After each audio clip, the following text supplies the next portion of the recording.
Good morning, কেমন আছো সবাই? অনেক দিন পরে তোমাদের সাথে আমি ব্লগ শেয়ার করছি, কারণ আমার গিনির শরীরটা খুবই খারাপ ছিল, কিন্তু ঠাকুরের আশীর্বাদে এখন সবকিছু ভালো আছে। তো গিনির বাবার জন্য নববর্ষ উপলক্ষে আমি এই রূপোর আংটিটা নিয়েছি, অরিজিনাল মুক্তো বসিয়ে।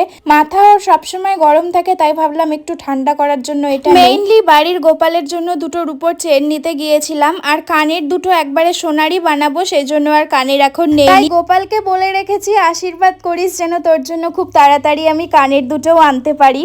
মায়ের জন্য কিছু জিনিস নিয়ে আসার পর বাড়িতে পায়েস বসাই, কারণ শুভ কাজে পায়েসটা মাস্ট। তারপরে গোপালকে দেখো গয়না পরে কত মিষ্টি লাগছে। ছোট গোপালকে সাজিয়ে বড় গোপালের দিকে যাই, বড় গোপালকেও মা চেনটা পরিয়ে নেয়, তারপরে টুকটুক করে চুল আর মুকুট পরিয়ে সাজিয়ে ফেলে। তো এই ছিল আজকের আমার ব্লগ। কেমন লাগলো অবশ্যই কমেন্ট করে জানি। গোপালকে সুন্দর করে সাজিয়ে আমার গোপালই কতটা খুশি তোমরাই দেখে নাও। এখন থেকে রোজই ব্লগ দেওয়ার ট্রাই করব। আজকের মতো বাই।